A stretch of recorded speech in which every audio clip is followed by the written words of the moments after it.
going on, people? Welcome to United View. Welcome to Flex's View.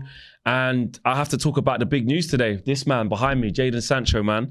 The news came out. I was recording, obviously, here at 5 earlier on. Podcast is done, the take on. And I sort of saw the news about Manchester United's sort of new approach, really, to new contracts and to how they want to implement a ruthless approach now.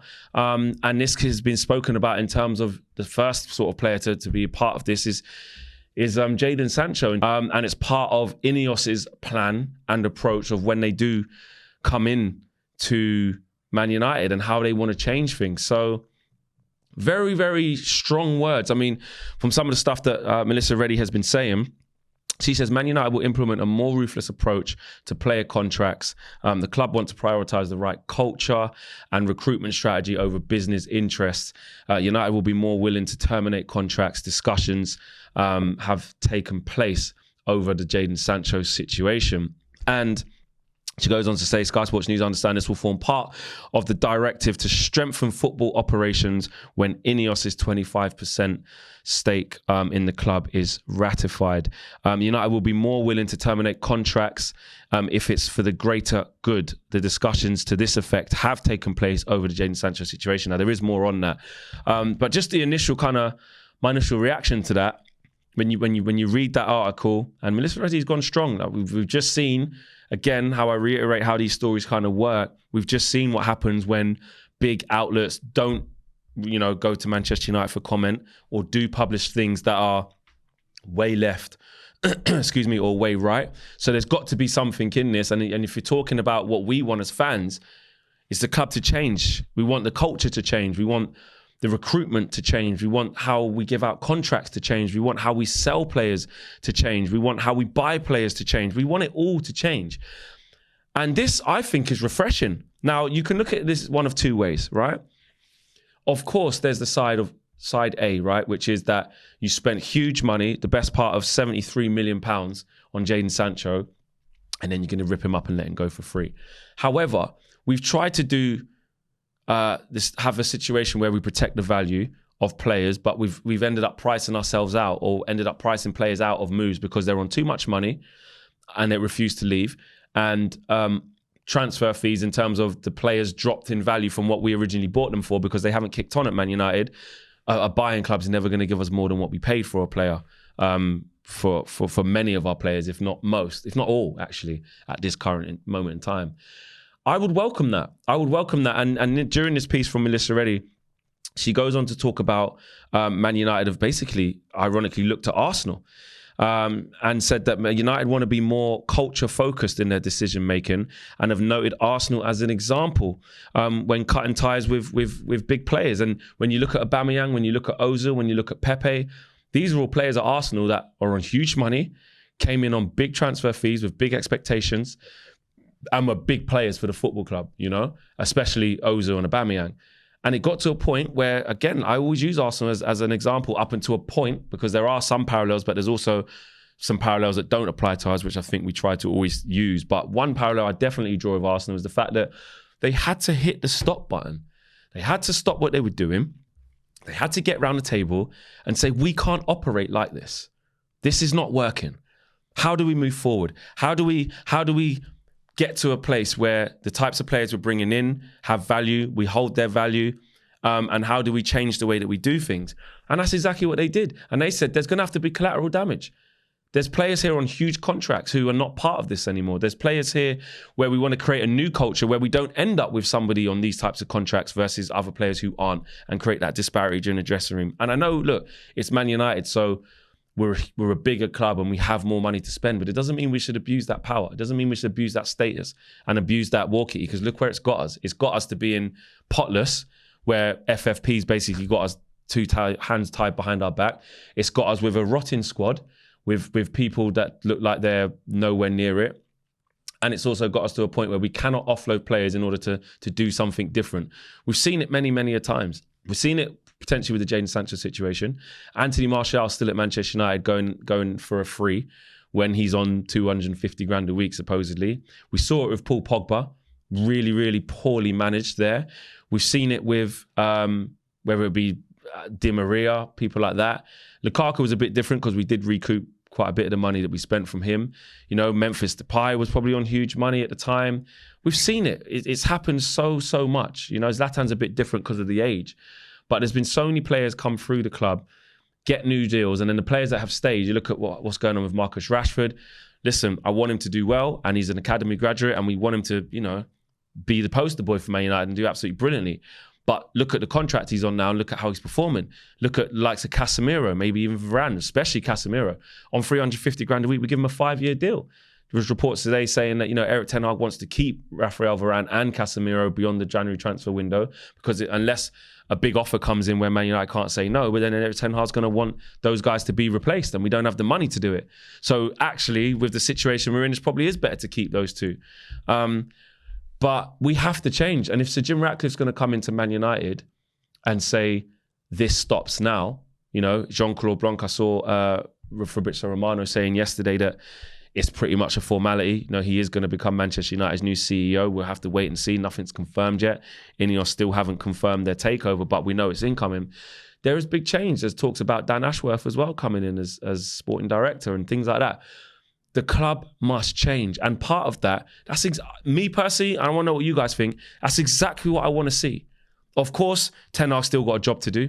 Of course, the tactics that he does and the types of players he's trying to buy and all these sorts of things that are Ten Hag focused, that's still on him. And Ineos may come and say that they don't think Ten Hag's the right man to do that. That's a separate issue.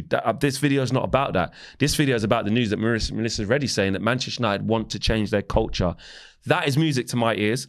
I believe it's music to you guys' ears. Of course, we don't know what it looks like. We don't know how it's going to turn out. We don't know how much control Ineos are going to get. We've just been told what we've read in the media. It still hasn't happened yet. But in terms of the noises of hearing that and how that makes me feel as a fan, I'm behind it. Because otherwise, we're going to keep doing the same thing and expect different results, and it's just not going to happen. If Jadon Sancho has to be collateral damage where we just wipe the slate clean and let him go, then so be it. He doesn't want to stay here. It looks like Erik Ten Hag doesn't want him to stay here as well, or it's gone past the point. It's past the point of no return. He's on huge money, so who's going to buy him? And what sort of solution can you get to him this quickly? Now, it does say in the article, if a solution cannot be reached, you know, on Jadon Sancho. If an exit route does not materialise for the 23-year-old, United will consider severing ties. Now, what I would say is there's still time. It doesn't mean that he's 100% going to get his contract ripped up. And we should actively be trying to look for a solution that where he is sold. We have to do it now. And there's no point getting a new CEO, new people involved at the club, and the club runs in exactly the same way that it always did. It just doesn't make any sense whatsoever. So, yeah, for me, I welcome it. I welcome it. The Man United has got to be different. Like, we can't have these players on these huge contracts, can't sell them. Nobody wants to buy them or are unable to buy them because it's on too much money.